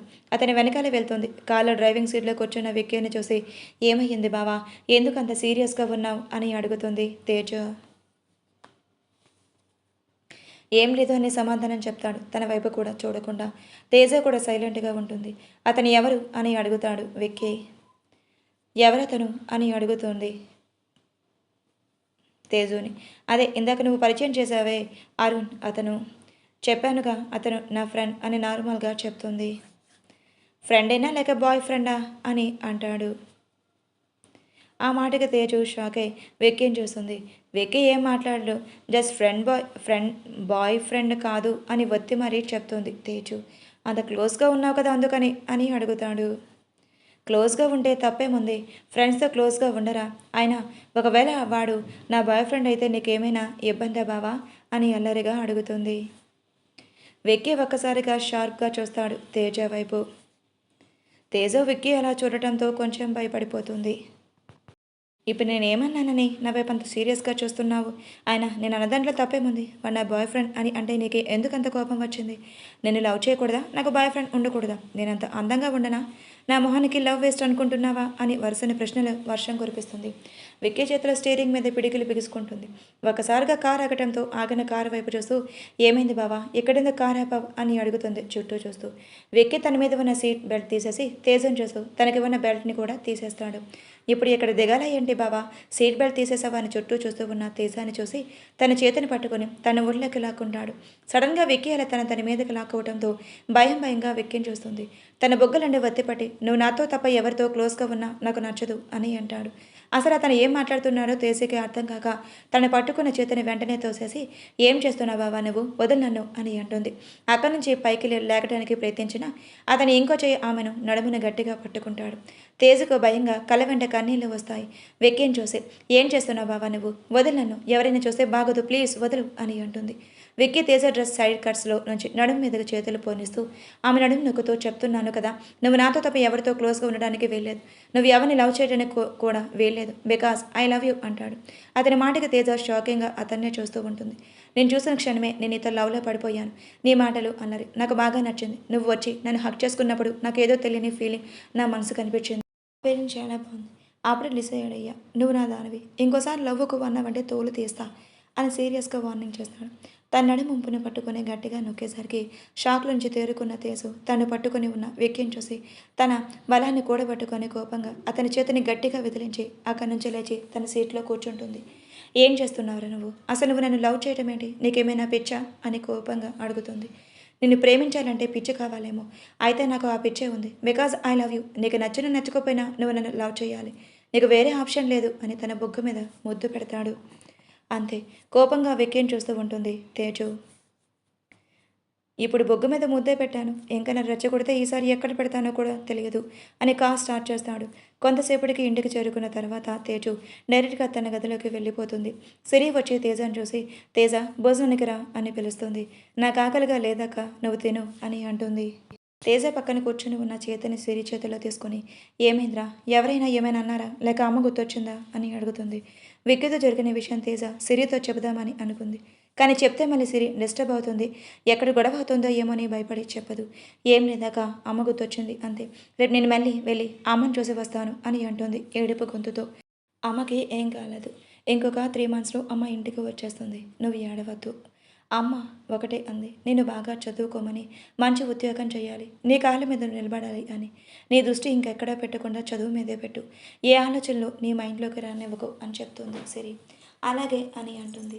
రా భోజనం చేద్దామని అంటుంది సిరి. ఎదురు భోజనానికి కిందకు వెళ్తారు. విక్కీ గోపాలరావు సుగుణ అప్పటికే డైనింగ్ టేబుల్ దగ్గర ఉండటంతో కనీసం విక్కీ వైపు తల ఎత్తి కూడా చూడకుండా తేజు సైలెంట్గా తింటూ ఉంటుంది. సుగుణ తేజని చూసి ఏమైంది తేజు, బాగానే ఉన్నావా, ఒంట్లో ఏమైనా బాగాలేదా అని అడుగుతుంది. అత్తయ్య బాగానే ఉంది అని చెప్తుంది తేజు. తిన్నాను అంటే తిన్నాను అన్నట్టుగా తినేసి తన గదిలోకి వెళ్ళిపోతుంది. పుస్తకాలు ముందు వేసుకొని కూర్చున్న విక్కీ అన్న మాటలు తనకు గుర్తొస్తూ ఉంటాయి. ఏం చెయ్యాలి అని ఆలోచిస్తూనే చదువు మీద నుంచి ధ్యాస కోల్పోతుంది. సాయంత్రానికి సిరి రెడీ అయ్యి వచ్చి తేజాన్ని చూసి తేజ గుడికి వస్తావా అని అడుగుతుంది. లేదాక నేను ఎగ్జామ్కి ప్రిపేర్ అవ్వాలి అని అంటుంది తేజు. సుగుణ కిందకి వచ్చి కింద నుంచి పిలవటంతో తేజ సిరి కిందకి వెళ్తారు. రెడీ అయ్యారా ఇద్దరు అని అడుగుతుంది సుగుణ. తను రాదంట అత్తయ్య, తనకి ఎగ్జామ్స్కి ప్రిపేర్ అవుతుంది అంట, మనిద్దరం వెళ్ళొద్దాము అని అంటుంది. సరే మీ మామయ్య గారు కూడా వస్తాను అన్నారు, ఆయన కూడా తీసుకుని వెళ్దాం అని ముగ్గురు కారులో గుడికి వెళ్తారు. తేజ తన గదికి వెళ్ళి చదువుకుంటూ ఉండగా తన ఫోన్ రింగ్ అవ్వడంతో లిఫ్ట్ చేసి మాట్లాడుతూ బాల్కనీలోకి వెళ్తుంది. చెప్పరా, ఏం జరిగింది, నేను చెప్పినట్టు చేసావా అని అడుగుతుంది. లేదే, నేను చాలా ట్రై చేశాను కానీ కుదరలేదు అని అంటాడు. అసలు మగాడివేనా, ఎలా చెప్తున్నావురా ఏ మాట అని కోపంగా తిడుతుంది తేజు. ప్లీజ్ తేజు, ఇంకేదైనా హెల్ప్ చేయవా, నా బంగారం కదూ, నా వెండి కదూ, నీకెన్ని చాక్లెట్లు కావాలంటే అన్ని చాక్లెట్లు ఇస్తాను, నీకు కావాలంటే ముద్దు ఇస్తాను, నీకేం కావాలన్నా ఇస్తాను, ప్లీజ్ తేజు నాకు హెల్ప్ చేయవే అని బ్రతిమలాడుతూ ఉంటాడు. అంటాడు. ఫోన్ స్పీకర్లు ఉండటం వల్ల అరుణ్ మాటలు బయటకు వినిపిస్తాయి. అప్పుడే వాటర్ కోసమని వచ్చి తేజు రూమ్ డోర్ ఓపెన్ చేసి ఉండటంతో లోపలికి వచ్చిన విక్కీకి తేజు అరుణ్తో మాట్లాడటం, అరుణ్ తనతో గురించి మాట్లాడటంతో కోపం వస్తుంది. సరే సరే, నువ్వు నన్ను మరీ ఇంతగా బ్రతిమాలాల్సిన అవసరం లేదు, నేను మాట్లాడతాను. ముందు కాల్ కట్ చేసి ఎగ్జామ్స్కి ప్రిపేర్ అవ్వు, టైం వేస్ట్ చేయొద్దు అని కాల్ కట్ చేసి వెనక్కి తిరిగేసరికి చేతులు రెండు కట్టుకొని గోడకు అనుకుని ఉన్న లెగ్స్ రెండు క్రాస్ వేసుకొని తానే కోపంగా చూస్తూ నిలబడి ఉన్న విక్కీని చూసి నువ్వేంటి నా రూమ్లో అని కోపంగా అడుగుతుంది. ఫోన్లో ఎవరు అని అడుగుతాడు. నీకెందుకు అని అంటుంది. నేను చెప్పాను కదా వాడితో మాట్లాడొద్దు అని, ఆయన నేను చెప్పిన మాట వినవా అని కోపంగా అన్నాడు. చూడు బావా, ఊరుకుంటున్నాను కదా అని నువ్వు మరీ వావ చేయొద్దు. వాడు నా ఫ్రెండ్తో ఎలా ఉండాలో నాకు తెలుసు. నువ్వు చెప్పాల్సిన అవసరం నాకైతే లేదు అని అంటుంది. నీకు చెప్పాల్సిన అవసరం నాకు లేదు అంతేనా అని తన దగ్గరికి వస్తే అంటాడు. అవును అని అంటుంది తేజు. ఒక్కొక్క అడుగు ముందుకు వేసిన విక్కీని చూసి తేజ భయంతో ఒక్కొక్క అడుగు వెనక్కి వేసుకుంటూ వెళ్తుంది. భయంగా చూస్తుంది. కానీ ఆ భయం బయట పెట్టకుండా ఎక్కడికి వస్తున్నా నువ్వు అక్కడే ఉండు, వెళ్ళు నువ్వు నా రూమ్లో నుంచి అని అంటుంది. తడబడుతూ చెప్తుంది. తన మాటలు పట్టించుకోకుండా విక్కీ ముందుకు వస్తూ ఒక్కొక్క అడుగు వెనక్కి వేస్తూ గోడకి ఆనుకుంటుంది తేజు. ఆమె చాలా దగ్గరగా వచ్చి విక్కీని తన దగ్గరికి రాకుండా రెండు చేతులు తన గుండెలకు ఎదురుగా అడ్డుపెట్టి అతన్ని ఆపుతుంది. విక్కీ మొహంలో ఒక రకమైన సాడెస్ స్మైల్తో నవ్వుతూ నేను ముందే చెప్పాను నన్ను రెచ్చగొట్టొద్దు అని, ఆయన నువ్వు నా మాట వినటం లేదు కదా అని సైడ్ స్మైల్తో తన రెండు చేతుల్ని అతను ఒక చేత్తో పట్టుకుని ఒక చేత్తో తన బొగ్గల్ని ఒత్తిపట్టి అందంగా ఊరిస్తున్న ఎరటి పెదాలను అతని పెదాలతో కలుపుతాడు. ఒక్కసారిగా విక్కీ తనతో అలా ప్రవర్తించేసరికి తేజుకు చాలా బాధగా అనిపిస్తుంది. తన కళ్ళ వెంట కన్నీళ్ళు చెంపల మీద జారుతాయి. అతని నుంచి దూరం జరగాలి అని ఎంత ప్రయత్నించినా అతన్ని గట్టిగా పట్టుకుని ఆమె అతని నుంచి దూరం వెళ్ళలేకపోతుంది. ఊపిరి భారం అవుతున్న సమయంలో విక్కీ ఆమె ఊపిరి అందేస్తూ ఆమె నుంచి దూరం జరుగుతాడు. విక్కీ అలా దూరం జరగడంతోనే అతను రెండు చేతులతో వెనక్కి తోసేసి కోపంగా తేజ అతని చెంప మీద గట్టిగా కుడుతుంది. విక్కీ కోపంగా తేజను చూస్తారు. అసలు నువ్వు మనిషివేనా, ఎందుకు నాతో ఇంత రూడ్గా బిహేవ్ చేస్తున్నావు అని అక్కడే కూర్చుండిపోయి మోకాళ్ళలో తలపెట్టుకుని చేతులతో మోకాళ్ళను చుట్టుకొని ఏడుస్తూ కూర్చుంటుంది. విక్కీ తేజ కాళ్ళ దగ్గరికి వచ్చని సారీ తేజు, నువ్వు అలా వాళ్ళు మాట్లాడేసరికి నాకు కోపం వచ్చింది, కోపాన్ని కంట్రోల్ చేసుకోలేక అలా చేసేశాను, ఐఎమ్ సారీ, ఇంకెప్పుడు ఇలా చెయ్యను అని అంటాడు. తేజ ఆయన విక్కీని చూడదు. ప్లీజ్ రా నన్ను చూడు, ఆమె చెయ్యి పట్టుకుంటాడు. వెంటనే చేతిని వదిలించుకొని అతన్ని వెనక్కి తోసేసి అక్కడి నుంచి వాష్రూమ్లోకి పరిగెత్తుకుని వెళ్ళి డోర్ క్లోజ్ చేసేసుకుంటుంది. ప్లీజ్ తేజు తలుపుతే అని అంటాడు. నువ్వు వెళ్ళిపో ఇక్కడి నుంచి, ప్లీజ్ నీకు దండం పెడతాను, నిన్ను నా దగ్గరకు చూస్తుంటే నాకు భయం వేస్తుంది, నువ్వు వెళ్ళిపో అని అంటుంది. అది కాదు నేను చెప్పేది విను అని అంటాడు. ఏం చెప్పినా నేను వినను, ప్లీజ్ నువ్వు వెళ్ళిపో అని అక్కడే డోర్ దగ్గర కూర్చుండిపోయి ఏడుస్తూ ఉంటుంది తేజు ఏడుపుకి విక్కీ అక్కడ ఉండలేక తన గదికి వెళ్ళిపోతాడు. కాసేపటికి తేరుకొని ఒక నిర్ణయానికి వచ్చి బయటికి వస్తుంది. సిరి వాళ్ళు వచ్చారు అని వాళ్ళ మాటలు వినబడటంతో కిందకు వెళ్తుంది. మొహం అంతా పీకపోయినట్టుగా ఏడ్చినట్టుగా ఉన్న తేజుని చూసి కూడా ఏమైంది తేజు, మొహం ఏంటి అలా ఉంది అని అడుగుతుంది. ఏం లేదు అత్తయ్య అని సిరిని చూసి అక్క నీతో ఒక విషయం చెప్పాలి అని అంటుంది. ఏంటి తేజు అని అడుగుతుంది సిరి. అక్క నాకు ఎగ్జామ్స్ దగ్గర వచ్చినాయి కదా, డైలీ ఇలా కాలేజ్కి వెళ్ళి రావడం కష్టమవుతుంది, అందుకే నేను అక్కడ కాలేజ్లో హాస్టల్లోనే ఉంటాను ఎగ్జామ్స్ అయ్యేంత వరకు కూడా అని చెప్తుంది. ఏమైంది అంతా ఓకేనా అని అడుగుతుంది సిరి. అంతా బాగానే ఉంది అక్క, కాకపోతే ఈ ట్రావెల్స్ వల్ల నాకు కష్టంగా ఉంటుంది, అదే అక్కడే ఉంటే చదువుకోవడానికి వీలుగా ఉంటుంది, ఏదైనా డౌట్స్ ఉన్నా ఫ్రెండ్స్ ఉంటారు కదా, నేను హాస్టల్లో ఉంటాను, ప్లీజ్ అక్క ఎగ్జామ్స్ అయ్యేంత వరకు ఒప్పుకోవా అని అడుగుతుంది. సరే నీ ఇష్టం, నేను ఒకసారి మీ బావగారితోని మావయ్యతో కూడా మాట్లాడతాను అని అంటుంది. సుగుణ తేజాన్ని చూసి నువ్వు వెళ్ళిపోతే ఇంట్లో కళ ఉండదురా, మీ అక్కేమో ఎప్పుడు సైలెంట్గా ఉంటుంది, నువ్వే సరదాగా అటు ఇటు తిరుగుతూ అల్లరి చేస్తూ ఆడుతూ పాడుతూ ఉంటా, నువ్వేంటో ఇంట్లో ఆడపిల్ల తిరుగుతుంది అని అనిపిస్తుంది, నువ్వు కూడా వెళ్ళిపోతే నాకు చాలా కష్టంగా ఉంది అని అంటుంది సుగుణ. అయ్యో అత్తయ్య నేను ఎగ్జామ్స్ అయ్యేంతవరకు అక్కడ ఉంటాను, తర్వాత మళ్ళీ ఇంటికి వస్తాను కదా, ప్లీజ్ అత్తయ్య ముద్దుగా మొహం పెట్టి సుగుణ గడ్డం కింద చేయి పెట్టుకొని బ్రతిమలాడుతుంది. సరే నీ ఇష్టం, బాగా చదువుకుంటాను అని అంటున్నావు కదా, అక్కడే ఉండు, కానీ ఏదైనా ఇబ్బంది అయితే చెప్పాలి సరేనా అని అంటుంది సుగుణ. మంచి అత్తయ్య అని, అయితే బావగారితో చెప్పు నేను రేపే హాస్టల్ జాయిన్ అవుతాను అని తన గదిలోకి వెళ్ళిపోతుంది. విక్కీ అప్పుడే మెట్లు దిగుతూ వీళ్ళ మాటలన్నీ వింటాడు. సాయంత్రం భోజనానికి వచ్చిన హర్షకి తేజ చెప్పిన విషయం చెప్తుంది సిరికి. సిరి చెప్తుంది. నేను ఒకసారి తనతో మాట్లాడతాను అనే గది దగ్గరికి వెళ్తాడు. హర్ష డోర్ కొట్టిన సౌండ్ రావడంతో వెళ్ళి డోర్ ఓపెన్ చేస్తుంది. ఎదురుగా ఉన్న హర్షాన్ని చూసి హాయ్ బావగారు అని అంటుంది. హాయ్రా, ఏంటి హాస్టల్లో జాయిన్ అవుతాను అన్నావంట అని అంటాడు హర్ష. నాకు కొంచెం చదువుకోవడానికి ఇబ్బందిగా ఉంటుంది. అదే అక్కడ ఉంటే ఏదైనా డౌట్స్ ఉన్నా ఫ్రెండ్స్ క్లారిఫై చేస్తారు. అందుకే ఎగ్జామ్స్ అయ్యేంత వరకు హాస్టల్లోనే ఉందామని అనుకుంటున్నాను అని అంటుంది. సరే నీ ఇష్టం, ఎప్పుడు వెళ్తావని అడుగుతాడు. రేపు మార్నింగ్ కాలేజ్కి వెళ్ళేటప్పుడు లగేజ్ తీసుకుని వెళ్ళిపోతాను అని చెప్తుంది తేజు. ఓకే అని తను కార్డ్ తేజాకిచ్చి ఏదైనా అవసరమైతే మనీ యూజ్ చేసుకో, ఆ పిన్ నెంబర్ చెప్తాడు. అయ్యో నాకు వద్దు బావా, అక్క ఇచ్చిన మనీ ఉన్నాయి నా దగ్గర అని అంటుంది. పర్లేదు, ఇవి కూడా ఉంచుకో, నీకు ఏదైనా అర్జెంట్ అవసరమైతే మీ అక్క పక్కనే ఉండదు కదా, ఎప్పుడు వెళ్ళాక కాల్ చేస్తూ ఉండు, చదువు అని హెల్త్ని నెగ్లెక్ట్ చేయొద్దు, బాగా తిను ఓకేనా అని అంటాడు. అలాగే బావగారు అని అంటుంది తేజుని సైడ్ హక్ చేసుకొని. హర్ష తన గదిగా వెళ్ళిపోతాడు. తేజతో మాట్లాడదామని బయటకు వచ్చిన విక్కీ హర్ష తేజుతో మాట్లాడడం చూసి అతన్ని కనపడకుండా పక్క నుంచి వచ్చాడు. హర్ష వెళ్ళిపోవడంతోనే డోర్ క్లోజ్ చేస్తున్న తేజుని క్లోజ్ చేయకుండా లోపలికి వెళ్ళి చూసి, నువ్వు నా వల్లే హాస్టల్కి వెళ్ళిపోతున్నావా అని అడుగుతాడు. లేదు, నాకు చదువుకోవడానికి ఇబ్బందిగా ఉంది, అందుకే వెళ్ళిపోతున్నాను హాస్టల్కి అని అంటుంది. అతని వైపు కూడా చూడకుండా ఆమె చేతులు పట్టుకొని, నిజం చెప్పు తేజు, నేను నీతో అలా ప్రవర్తించానని నువ్వు హాస్టల్కి వెళ్తున్నావా అని అడుగుతాడు. లేదని చెప్పాను కదా, ఎన్నిసార్లు చెప్పాలి అని కోపంగా చెప్పి అతని నుంచి ఆమె చేతిని వదిలించుకొని, ఇంకోసారి నన్ను టచ్ చేస్తే మాత్రం నేను ఊరుకోను, మర్యాదగా వెళ్ళు ఇక్కడి నుంచి అని చెప్తుంది. అదిగా తేజు అని అంటుండగా ప్లీజ్ వెళ్ళు అని ఇంకా గట్టిగా అనడంతో విక్కీ బయటకు వస్తాడు.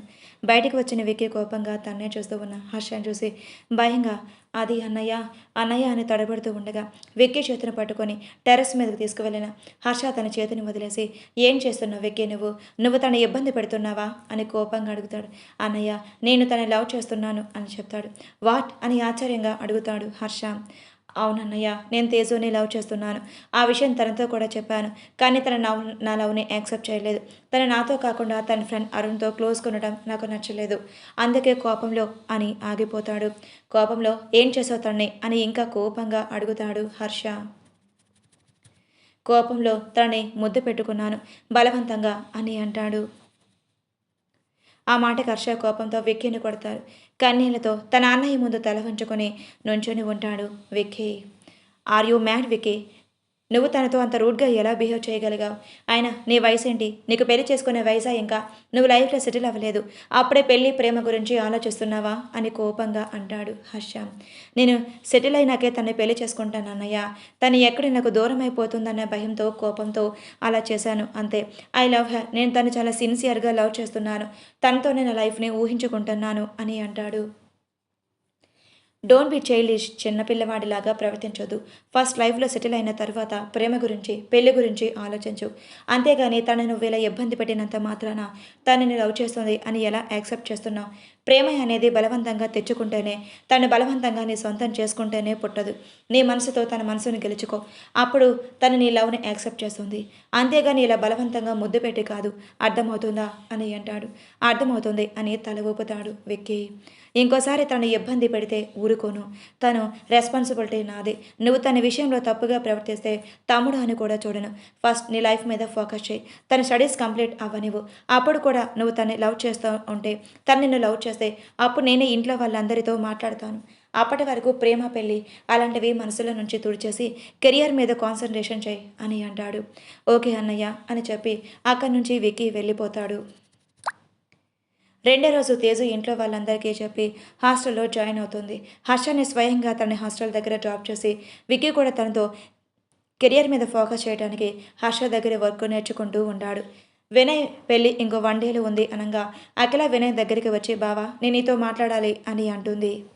ఏమైంది అక్కి, దేని గురించి నాతో మాట్లాడాలి అని అడుగుతాడు.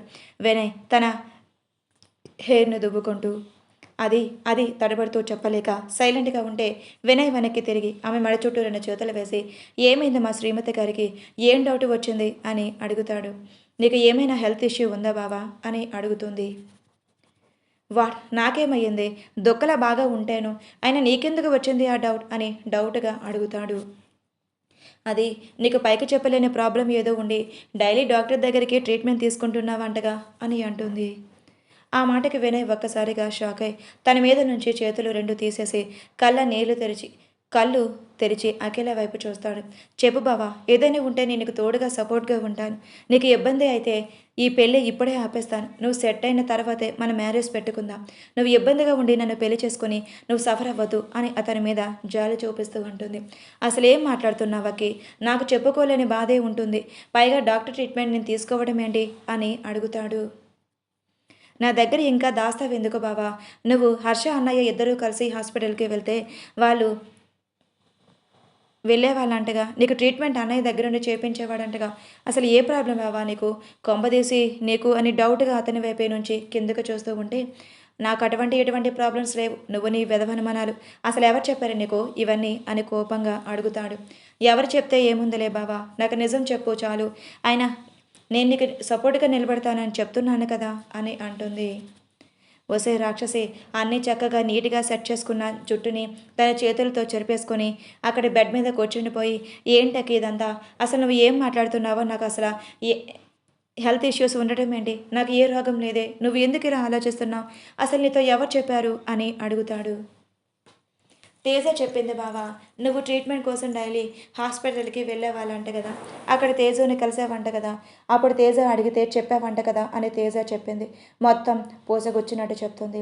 ఓసే తేజు అని తేజాని తిట్టుకొని, ఒరే గాడిద, నీ ప్రేమ నా పెళ్ళికి అడ్డంగా మారింది కదరా అని అఖిలని భుజాలు పట్టుకొని తన పక్కన కూర్చోబెట్టుకొని, అది కాదురా అని హర్ష సిరి లైఫ్లోకి ఎలా వచ్చాడు, తను ప్రేమించడానికి హర్షపడిన తెప్పులు, తన కోసం డైలీ హాస్పిటల్కి వెళ్ళటం మొత్తం వివరంగా అర్థమయ్యేలాగా చెప్తాడు. అంతా విని అఖిల, అంటే నీకు ఏ ప్రాబ్లం లేదా బావా అని అడుగుతుంది. ఇప్పుడు నాకు ఏ ప్రాబ్లం లేదని నువ్వు హ్యాపీగా ఫీల్ అవుతున్నావా, లేక బాధగా ఫీల్ అవుతున్నావే? నేను నిజంగానే 100% పర్ఫెక్ట్గా ఉన్నాను. నాకు ఏ ప్రాబ్లం లేదు. నీకు ఇంకా నా మీద డౌట్ ఉంటే చెప్పు. ఇప్పుడే మనం శోభనం జరుగుతుంది, ఆ తర్వాత మన పెళ్లి జరుగుతుంది, సరేనా అని అడుగుతాడు. పో బావా, నువ్వు ఎక్కడ నాతో చెప్పకుండా నీలో నువ్వే కుమిలిపోతూ బాధపడుతున్నావని నీకు వాదార్పు అవుదామని ఇలా వచ్చాను. కానీ నీతో పెళ్లికి ముందే కాపురం చేయడానికి ఇక కాదు అని సిగ్గుతో తలదించుకుంటుంది.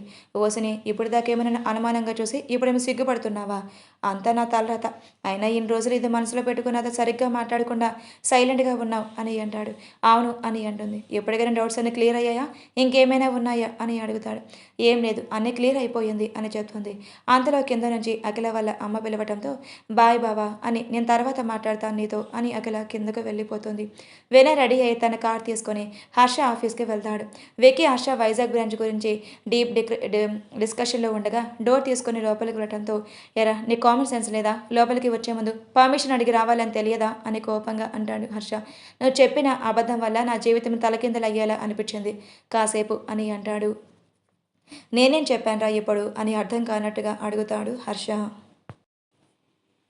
ఆ రోజు సిరిన్ లవ్లో దించాలి అంటే వాళ్ళ అమ్మని వాళ్ళ చెల్లిని నీకు దారిలో తెచ్చుకోవాలి అని అన్నాం.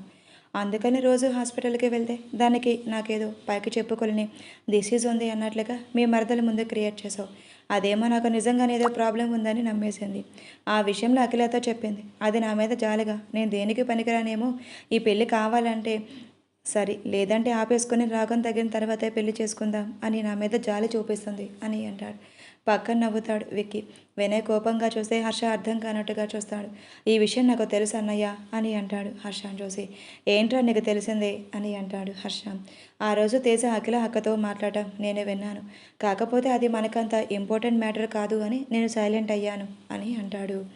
ఇంతకీ ఇప్పుడు ఏంటి, మా చెల్లి నీతో పెళ్ళికి ఒప్పుకోలేదా అని అడుగుతాడు హర్ష.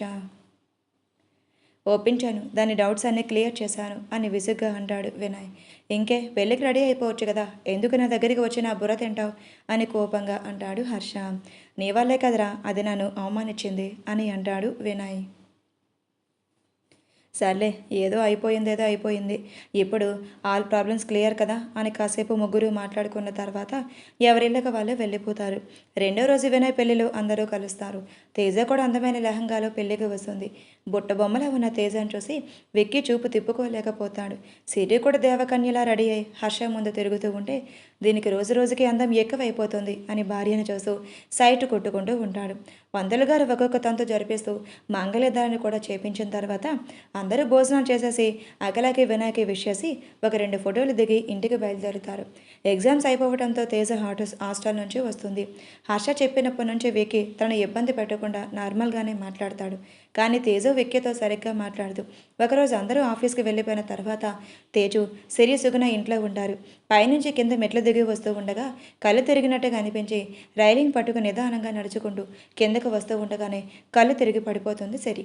డైనింగ్ టేబుల్ దగ్గర ఉన్న తేజు సుగుణ ఇద్దరు సిరి దగ్గరికి వస్తారు కంగారుగా. తేజు ఏడుస్తూ అక్క అక్క ఏమైంది లెగు అక్క అని సిరిని లేపుతుంది. అయినా తను లేవదు. వెంటనే సుగుణ డ్రైవర్కి కాల్ చేసి కార్ తీయమని చెప్పి సిరిని హాస్పిటల్కి తీసుకొని వెళ్తూ ఉండగా హర్షకి కాల్ చేసి విషయం చెప్తుంది. వెంటనే హర్ష హాస్పిటల్ దగ్గరికి వస్తాడు. అప్పటికే సిరిని లోపలికి తీసుకువెళ్తారు. గబగబా హర్ష హాస్పిటల్కి వచ్చి సిరి ఎక్కడ ఉందో రిసెప్షన్లో కనుక్కొని ఎమర్జెన్సీ వార్డ్ దగ్గరికి వెళ్ళేసరికి బయట రూమ్ దగ్గర సుగుణ తేజు ఏడుస్తూ కనిపిస్తారు. వాళ్ళ దగ్గరికి వెళ్ళి ఏమైంది అని కంగారుగా అడుగుతారు. హర్ష వెనకాల విక్కీ కూడా కంగారుగా వాళ్ళనే చూస్తూ ఉంటాడు. సుగుణ తెలియదు నాన్న, అప్పుడు దాకా బాగానే ఉంది. మెట్లు దిగి వస్తూ వస్తూ కింద పడిపోయింది. మాకేం తెలియట్లేదు, కాళ్ళు చేతులు ఆడట్లేదు. గబగబా హాస్పిటల్కి తీసుకువచ్చాం అని చెప్తుంది కంగారుగా.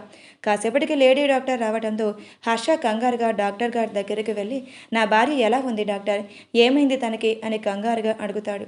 డాక్టర్ నవ్వుతూ మీరు కంగారు పడాల్సిన విషయం ఏమీ లేదు. తను ప్రెగ్నెంట్, కానీ చాలా వీక్గా ఉంది.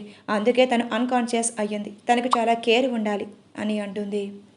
తను ప్రెగ్నెంట్ అనే విషయం చెప్పడంతో అందరి మొహాల్లో బాధపై ఒక్కసారిగా సంతోషం వెల్లివిరిసింది. ఓకే, మేము నా కోడను చూడవచ్చా అని అడుగుతుంది సుగుణ. చూడొచ్చు, వెళ్ళండి, తను ఎక్కువగా రెస్ట్ తీసుకొనివ్వండి అని చెప్పి హర్షని మీరు నా క్యాబిన్కి రండి అని చెప్తుంది. హర్ష సుగుణ వాళ్ళని చూసి మీరు లోపలికి వెళ్ళండి, నేను డాక్టర్ని కలిసి వస్తాను అని డాక్టర్ దగ్గరకు వెళ్తాడు. లోపలికి రిపోర్ట్స్ అన్ని చూసిన డాక్టర్ తనకి యూట్రస్ చాలా వీక్గా ఉంది, మీరు చాలా జాగ్రత్తగా ఉండాలి. మంత్లీ చెకప్ చాలా అవసరం. తనకి ఫుల్ బెడ్ రెస్ట్ కావాలి. అలాగే మీరు తనతో ఫిజికల్ ఇంటిమేషన్ కూడా చాలా జాగ్రత్తగా ఉండాలి. ఏమాత్రం తన పొట్ట మీద బరువు పెట్టకూడదు అని అంటాడు. ఓకే డాక్టర్, నేను జాగ్రత్తగా చూసుకుంటాను అని చెప్పి డాక్టర్ దగ్గర నుండి సిరి దగ్గరికి వెళ్ళేసరికి సిరి తన ప్రెగ్నెంట్ అనే విషయం తెలిసి చాలా హ్యాపీగా నవ్వుతూ ఉంటుంది. సిరి కళ్ళలోని ఆనందం చూసి హర్ష వెళ్ళి తన పక్కన కూర్చొని ఒక చేతితో తన చేతిని తీసుకొని ఇంకొక చేయి తన తల మీద పెట్టి ఇప్పుడు ఎలా ఉంది నీకు అని అడుగుతాడు. బాగానే ఉంది అని అంటుంది సిరి. ఐఎమ్ సో హ్యాపీ సిరి, ఇక నుంచి నువ్వు చాలా జాగ్రత్తగా ఉండాలి, బాగా రెస్ట్ తీసుకో, అసలు ఏ పని చెయ్యొద్దు అని అంటాడు. అతని కళ్ళల్లో ఆమెపై చూపిస్తున్న ప్రేమకి సిరి కూడా చాలా సంతోషంగా ఉంటుంది.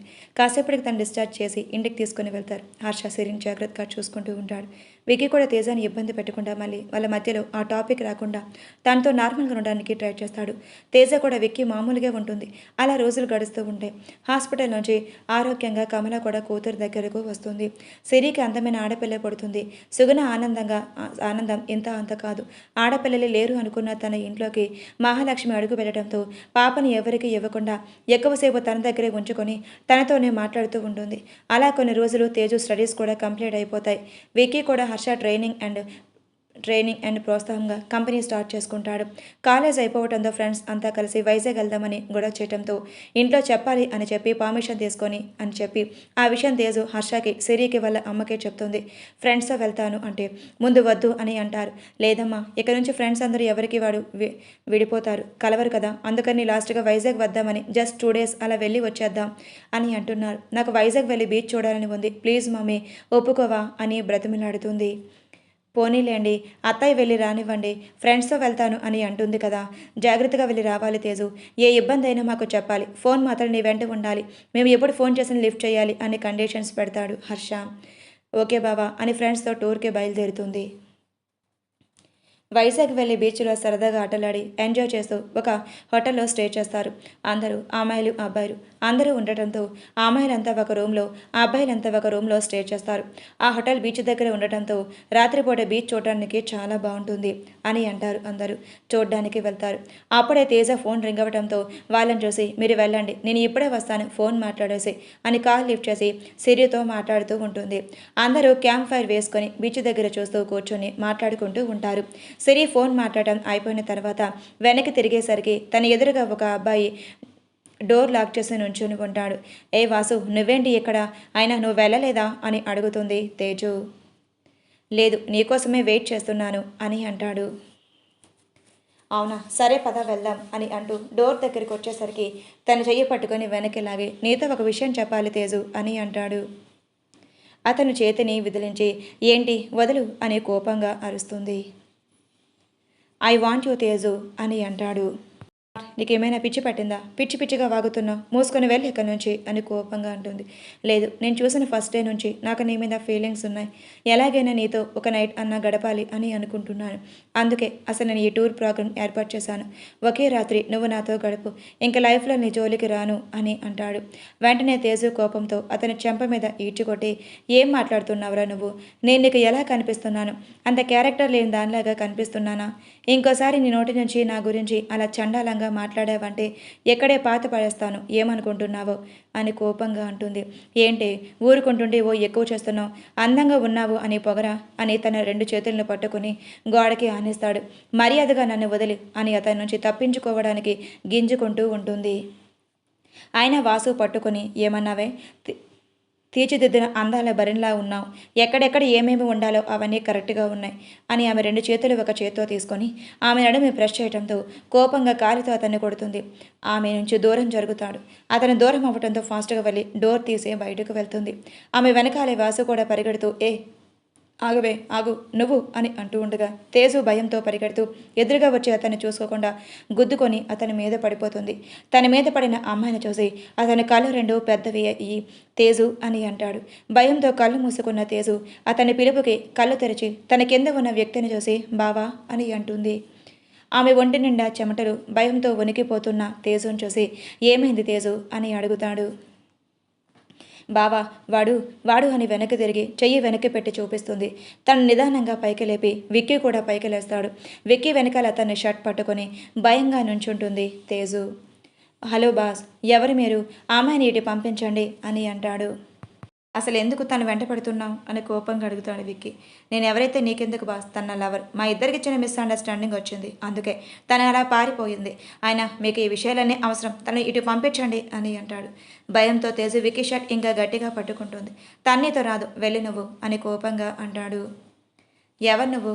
ఆయన నిన్ను అడిగేదేంటి అని అతని వెనకాల ఉన్న తేజుని చేతిని పట్టుకోబోతుండగా వెక్కి వాసు చేతిని గట్టిగా పట్టుకొని అతని వెనక్కి తెప్పి చేతిని వెనక్కి విరిచేసి అతని 2వ చేత్తో అతని జుట్టు పట్టుకొని కిందకు వంచి కాలితో వీపు మీద ఒక తను తంతాడు.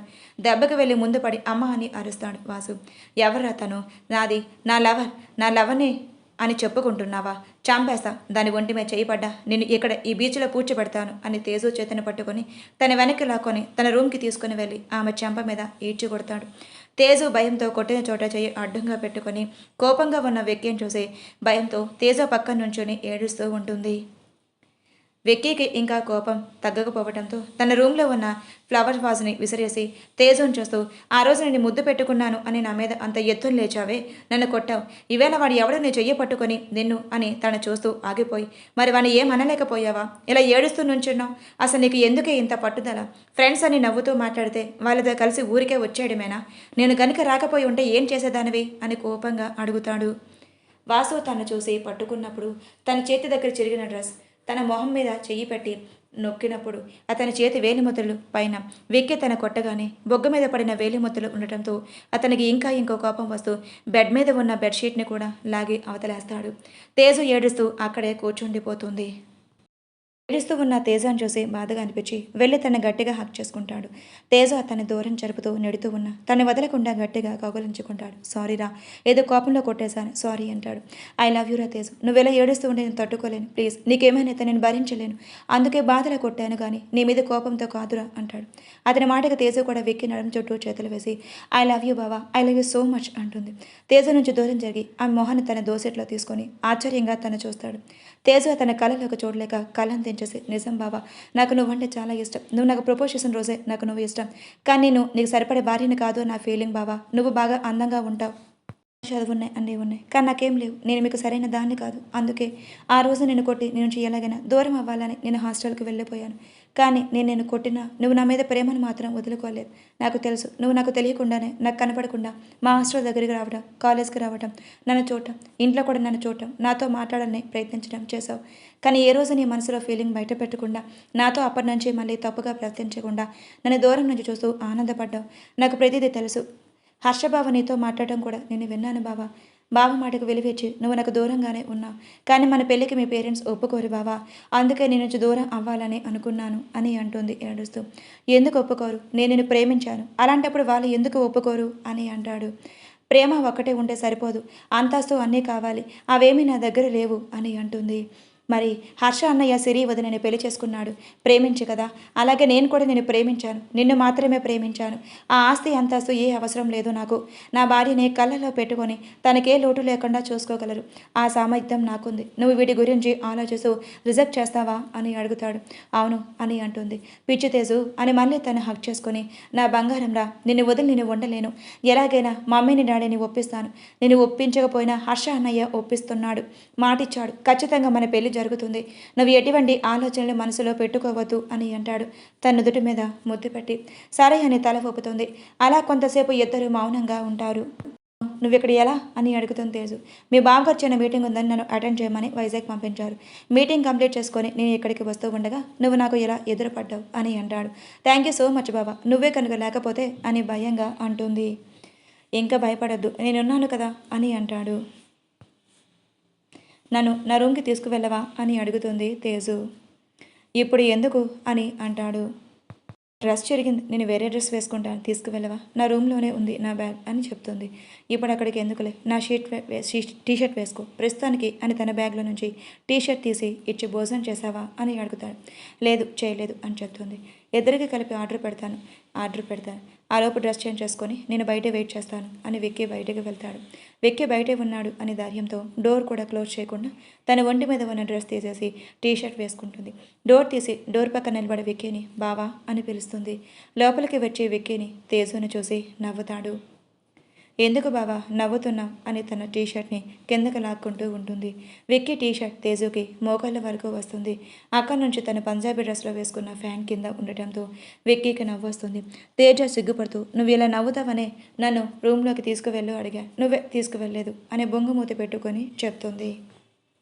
విక్కీ నవ్వుతూ తేజాన్ని చూసి తన దగ్గరికి వెళ్ళి తన మొహాన్ని దోసిల్లో తీసుకుని, ఇంత అందమైన బొమ్మ నాది అంటే నాకు చాలా సంతోషంగా ఉంది అని తన మొహాన్ని ఆమె మొహం దగ్గరకు తీసుకువస్తూ ఉండగా తేజ చేతులు తన ప్యాంటుకి 2 గుప్పెట్లో గట్టిగా పెట్టుకుంటుంది. ఆమె కనిపాపలుగా వాలిపోయి విక్కీ అదురుతూ ఉన్న తేజ పెదాలని చూస్తూ తేజ అని మత్తుగా పిలుస్తాడు. కనిపాపలను తెరిచి విక్కీని చూస్తుంది. ఒక్కసారి రా అని తన పర్మిషన్ అడుగుతున్నా తేజ కళ్ళు మూసేస్తుంది సిగ్గుతో. ఆమె మౌనమే అంగీకారం అన్నట్టుగా ఆమె పెదాలను చెదకలుపుతాడు. పెదాలనే మధుర్యాన్ని స్వీకరిస్తూ తన ఊపిరి అందిస్తాన శ్వాసం తీసుకుంటూ ప్రేమగా ముద్దులతో నాలుకలతో రుచులు కూడా తీసుకుంటూ ఆగలేక మత్తులోని గాఢత తప్పించి తన కంట్రోల్ చేసుకోలేక ఆమె పెదాల మీద చిన్న బయటిచ్చి ఊపిరి భారం అవుతూ ఉండగా వదులుతాడు. ఒక్కసారిగా ఊపిరి పీల్చుకుంటున్న తేజు కళ్ళెత్తి వెక్కిని చూడలేక సిగ్గుపడుతూ అతని ఎంగిలి అంటున్న పెదాలను తన చేతితో కొరికిన చోట రుద్దుకుంటూ అప్పుడే కాలింగ్ బెల్ మోగటంతో విక్కీ వెళ్ళి డోర్ ఓపెన్ చేస్తాడు. ఫుడ్ తీసుకొని వచ్చే సర్వని చూసి విక్కీ ఫుడ్ తను తీసుకొని అతన్ని పంపించేసి మళ్ళీ డోర్ క్లోజ్ చేస్తాడు. భోజనం చేద్దామని అంటాడు. అలాగే తను వెళ్ళి బెడ్ మీద కూర్చోవటంతో ఇద్దరు కలిసి ఒక ప్లేట్లో పెట్టి తేజుకి తినిపిస్తూ తను తింటాడు. ఇద్దరు భోజనం చేసిన తర్వాత తేజుని చూసి నువ్వు ఇక్కడ పడుకో, నేను బాల్కనీలో పడుకుంటాను అని అంటాడు. తేజు విక్కీ చేతులు పట్టుకొని వద్దు, నువ్వు కూడా ఇక్కడే పడుకో, బయట బాగా చలిగా ఉంటుంది అని అంటుంది. ఇద్దరు ఒకే బెడ్ మీద వద్దులే తేజు, ఎందుకు చెప్తున్నానో అర్థం చేసుకో, నేను బయటే పడుకుంటాను, నువ్వు ఇక్కడే పడుకో అని అంటాడు. అయితే నేను నా రూమ్కి వెళ్ళిపోతాను, నువ్వు ఇక్కడే పడుకో అని మొండిగా అంటుంది. సరే అయితే అని తన పక్కనే పడుకుంటాడు. తేజు అని పిలుస్తాడు విక్కీ. ఆ బావా అని అతని వైపు తిరుగుతుంది. నిజంగా నేనంటే నీకు ఇష్టమా అని అడుగుతాడు. అతని చెంప మీద చేయి వేసి నువ్వంటే నాకు నిజంగా ఇష్టం అంటుంది. ఆమె చేతిని పట్టుకొని ముద్దు పెడతాడు. తేజు మత్తుగా కళ్ళు మూసుకుంటుంది. తను కొంచెం ముందుకు జరిగి ఆమెను హత్తుకొని ఐ లవ్ యూరా అని ఆమె చెవి దగ్గర సన్నగా అంటాడు. లవ్ యూ బావా అని చిన్నగా చెప్తుంది తేజు. కళ్ళ మీద ముద్దు పెట్టి కళ్ళు అంటే చాలా ఇష్టం అని కళ్ళ మీద ముద్దు పెడతాడు. తర్వాత ముక్కు మీద ముద్దు పెడతాడు. అలా ముద్దులు పెడుతూ ఉంటే కనీసం అతను ఆ పని కూడా ఆపదు. ఆమె కూడా ఇష్టం అనుకొని ఆమె మీదకు చేరి మళ్ళీ మొదటి నుంచి ముద్దులు పెట్టుకుంటూ వస్తూ ఆమె ఎత్తిన హిమగిరిని చూసి వాటి మీద తలపెట్టుకుని పడుకుంటాడు. తేజ పిడికిల్లో బెడ్షీట్ నలిగిపోతూ ఉంటుంది. నిదానంగా కిందకు వస్తూ టీషర్ట్ పైకి లేపి నడుం దగ్గర నుంచి నావి దాకా ముద్దు పెట్టి నావిలోకి లోతుగా కొలుస్తూ ఆమెను చూస్తాడు. అప్పటికే తేజ మౌనంగా సిగ్గుతో కళ్ళు మూసుకొని ఉండటంతో తన చూస్తూ తాను కంట్రోల్ చేసుకోలేక ప్యాంట్లో ఉన్న బొందును లాగేస్తాడు. ఒక్కసారిగా తేజు చెయ్యి ప్యాంటు గట్టిగా పట్టుకోవడంతో విక్కీ తోసిని చూస్తాడు. ప్లీజ్ బావా ఇప్పుడు వద్దు అని అంటుంది. కంట్రోల్ చేసుకుని ఆమె మీద నుంచి పక్కకు జరిగి సారీరా, ఎందుకు నేను ఇలా నా పక్కనే చూసి కొంచెం కంట్రోల్ మిస్ అవుతున్నాను అని అంటాడు. ఇట్స్ ఓకే, నేను నీతోనే ఉంటాను, కానీ మన మధ్య జరిగే ఇంటిమేషన్ అనేది పవిత్ర బంధంతో ముడిపోయిన తర్వాతే జరిగితేనే బాగుంటుంది అని అంటుంది విక్కీ. నవ్వుతూ ఆమె తలను అతని గుండెల మీద తెచ్చుకుని కళ్ళు మూస్తారు. అతని గుండెల మీద పడుకునే ధైర్యంగా నిద్రలోకి జారుకుంటుంది. లేచి తేజ తన రూమ్లోకి వెళ్ళి తన బ్యాగ్ తీసుకొని డ్రెస్ చేంజ్ చేసుకొని తన ఫ్రెండ్స్తో మా బావతో వెళ్ళిపోతున్నాను నేను అని చెప్పి విక్కీతో కలిసి ఇంటికి వెళ్ళిపోతుంది. విక్ తేజ లవ్ చేసుకుంటున్నాను ఆమె కూడా అతన్ని హక్ చేస్తుంది అని చెప్పి ఇంట్లో వాళ్ళని ఒప్పించమని హర్షతో అంటాడు. హర్ష ముందుగా మాట ఇచ్చినట్టే వాళ్ళ ఇద్దరు ఒకరినొకరు ఇష్టపడటంతో ఇంట్లో వాళ్ళందరినీ ఒప్పించి వాళ్ళ పెళ్లి జరిగేలా చేస్తారు. గదంతా అందంగా అలంకరించి మంచం మీద సన్న జాజులతో గులాబీ రేకులతో ముస్తాబు చేసి ఉంటుంది. విక్కీ తెల్ల పంచెతో షర్ట్ వేసుకుని గదిలోకి వచ్చి తేజ కోసం ఎదురు చూస్తూ ఉంటాడు. తెల్లచీరలో సన్న జాజులు అందంగా రెడీ చేసి శోభనం గదిలో పాల గ్లాస్తో పంపిస్తారు సిరి సుగుణ ఇద్దరు. తేజ గది లోపలికి వచ్చి తలుపులకి బోల్ట్ పెట్టి పాల గ్లాస్తో విక్కీ దగ్గరికి వెళ్తుంది. విక్కీ తేజను చూస్తూ ఆమె అందాన్ని అతని కళ్ళలో ముద్రించుకుంటాడు. తేజ పాల గ్లాస్ ముందు పెట్టి విక్కీని చూడలేక తల కిందకు దించుకుంటుంది. గ్లాసులోని పాలు ముందుకు తేజకు తాగించి తర్వాత తను కొంచెం తాగి గ్లాస్ పక్కన పెట్టేసి ఆమె గడ్డం కింద చెయ్యి పెట్టి పైకి ఎత్తి నన్ను చూడు అంటాడు. సిగ్గుతో వాల్ చేసిన కన్నులు పైకెత్తి చూస్తుంది. సిగ్గుతో చూడలేక చెంపలు ఎరుపు వర్ణాన్ని సంతరించుకోవటంతో తన చేతులతో చీర పవటి చెంగును తప్పిస్తూ ఉంటుంది. నా దగ్గర సిగ్గా అని అంటాడు. హా అని అంటుంది తల కిందకు దించి. ఆమెను కౌగిలించుకొని మడివంపుల్లో ముద్దులు పెడుతూ నా బంగారం నా దగ్గర సిక్కేందుకు అని ఆమె నుదుటి మీద ముద్దు పెట్టుకుంటూ పెదాల దగ్గర వచ్చి ఆమె పెదాల్లో తేనె యొక్క మాధుర్యాన్ని స్వీకరిస్తూనే ఆమెను తనకు అనుకూలంగా మార్చుకుంటూ తనని మత్తులోకి దించుతాడు. వెక్కి చేతుల తేజకి చాలా మత్తుగా అనిపిస్తుంది. ఆమెను తీసుకుని వెళ్ళి బెడ్ మీద పడుకోబెడతాడు.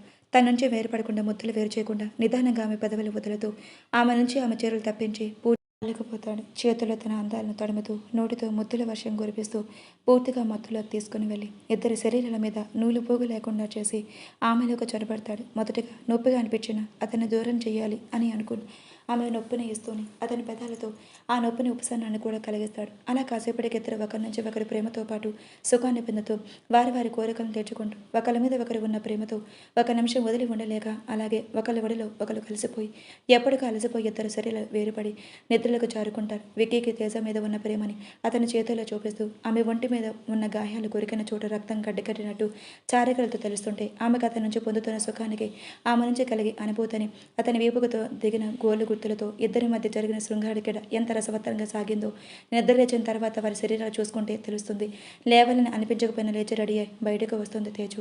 ముందుగా దేవుడి గదిలోకి వెళ్ళి దీపం పెట్టి తర్వాత వంట గదిలోకి వెళ్ళి కాఫీ కలుపుకొని భర్త గదిలోకి వచ్చి అతని కాఫీ ఇవ్వడానికి బావా బావా అని పిలుస్తుంది.